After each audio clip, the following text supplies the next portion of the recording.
माझ्या मराठी मातीचा लावा ललाटास टिळा, हिच्या संदाने जागल्या दऱ्या खोऱ्यातील शिळा.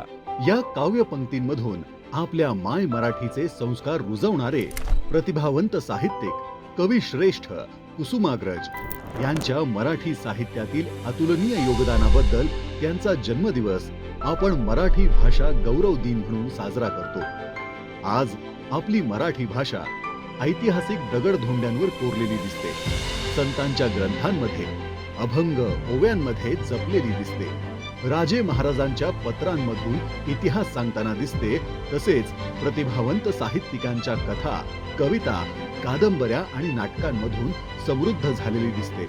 आणि अशा या आपल्या माय मराठी भाषेला 3 ऑक्टोबर 2024 रोजी माननीय पंतप्रधान नरेंद्र मोदीजी यांच्या अध्यक्षतेखालील केंद्रीय मंत्रिमंडळाने अभिजात भाषा म्हणून राजमान्यता देऊन मराठी भाषेचा सर्वात मोठा सन्मान केला आहे. तर आपल्या महाराष्ट्र शासनाने सर्व शासकीय व निमशासकीय कार्यालयांमध्ये मराठी भाषा अनिवार्य करून मराठी भाषेच्या संवर्धनाकडे एक भक्कम पाऊल टाकलं आहे.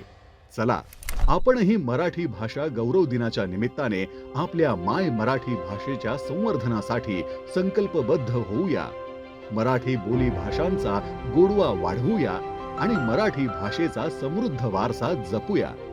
कारण आपली मराठी भाषा ही केवळ एक संवादाचं माध्यम नसून आपल्या महाराष्ट्राच्या संस्कृतीची आणि अस्मितेची खरी ओळख आहे.